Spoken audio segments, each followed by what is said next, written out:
Bueno, y luego de escuchar con tristeza el relato de los familiares y también con sorpresa escuchar lo que nos decía el director de uno de estos hospitales, de estos sanatorios, Rosana, tenemos también a un invitado de lujo en esta noche.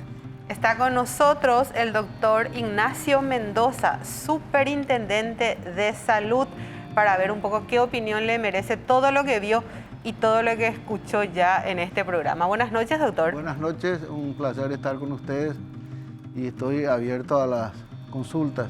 ¿Qué nos puede decir sobre todo esto que escuchó, doctor?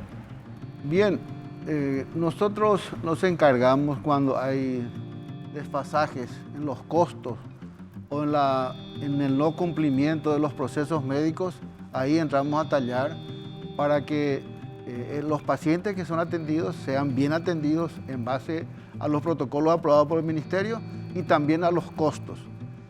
Hemos encontrado y hemos analizado ya varias instituciones privadas y hemos encontrado unos precios muy salados que sí, vamos a tomar medidas al respecto.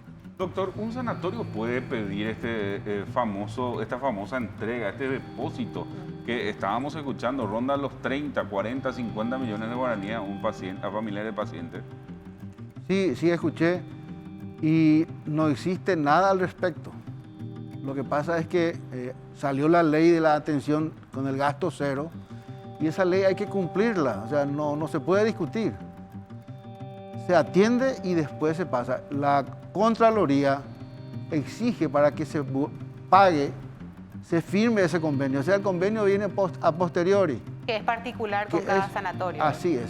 Pero es lo que se usa pues como para poner trabas a esto, doctor. Sí, pero previamente, como bien lo dijeron ustedes, el ministerio, para tener un costo, se llegó a un entendimiento con la Asociación de Sanatorios Privados en la época en donde todos los insumos eran mucho más caros.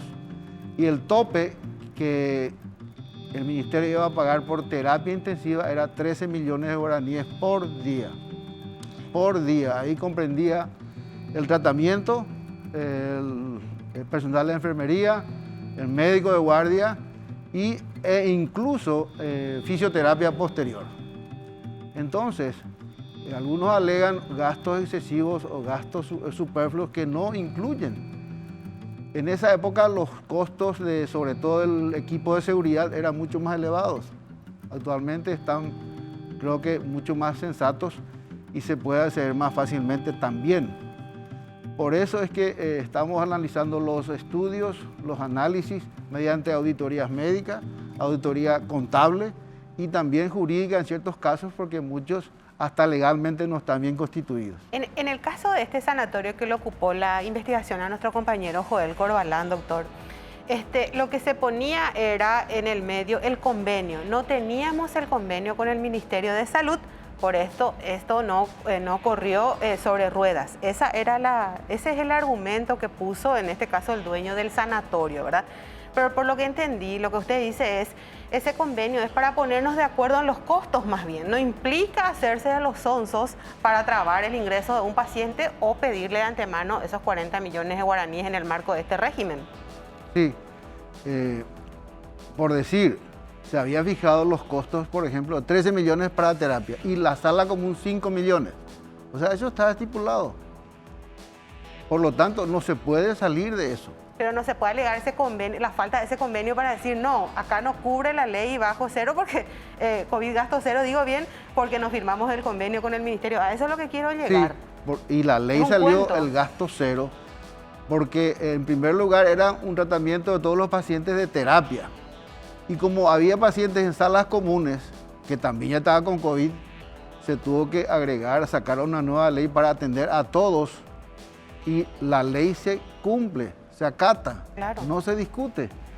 Así nomás. Lo único que el ministerio luego para pagar exigía la firma del convenio porque era un requisito fundamental para la Contraloría de la República. Doctor, estos casos que estamos escuchando de pacientes que tuvieron que firmar pagarés, que tuvieron que hacer depósitos importantes de dinero, ¿cómo van a quedar con salud finalmente? ¿Se les va a devolver el dinero o qué es lo que se está analizando? Y el ministerio está ya pagando a los sanatorios que han tratado a los pacientes con COVID. Y esta semana que viene estuve preguntando justamente ayer van a ir cumpliendo con la mayoría de los sanatorios que han atendido a pacientes. Es decir, que también los familiares o algo así que han llevado a sus pacientes, y en este caso ya estaba dentro del plazo de la ley, de la aplicación de la ley.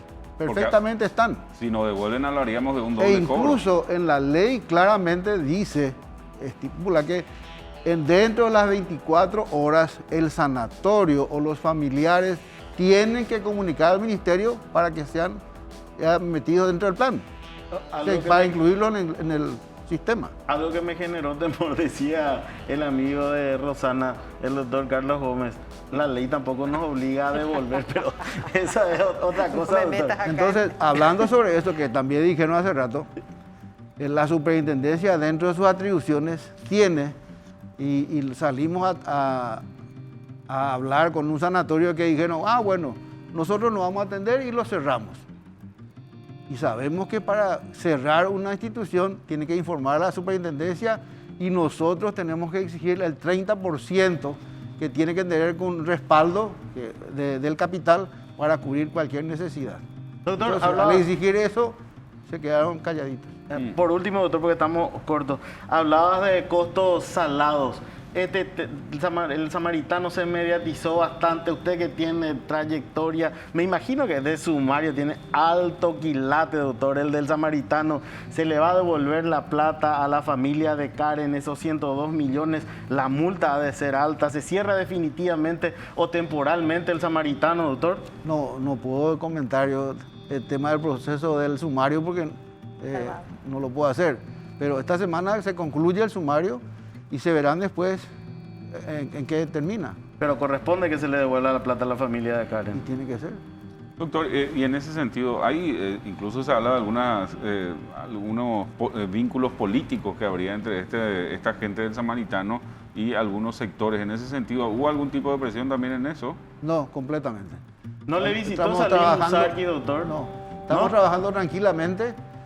Han venido los dueños del sanatorio, algunos pacientes, algunos denunciantes a conversar y exponer su denuncia en la No va a haber cambios en la superintendencia, ningún cambio. ¿Cambio de qué? Cambio de funcionarios del plantel. No, ¿por qué? No va a haber cambios. ¿No le visitó Salim Busarqui en estos días? Tampoco el presidente del Senado. No, tampoco. Según registro de visita, doctor. No, el presidente del Senado jamás se fue ahí. Según registro de visita, no le visitó. El año pasado fue el presidente del Senado, pero este año no. Carolina Genes, César Citenés, fue la candidata al directorio por la lista de Salim Busarqui. Nos aseguran de que estuvo de visita por la Superintendencia de Salud, doctor. Carolina Genes, abogada del Samaritano. Y fueron, ella, la esposa, creo que y ellos fueron para declarar ya al departamento jurídico. Pero no le visitó Salim Busarqui. Le agradecemos, doctor, por el tiempo. Muy amable, Gracias, buenas doctor. noches. Yo le creo, doctor. Gracias. El superintendente de salud estuvo con nosotros, el doctor Ignacio Mendoza. Nos retiramos, compañeros.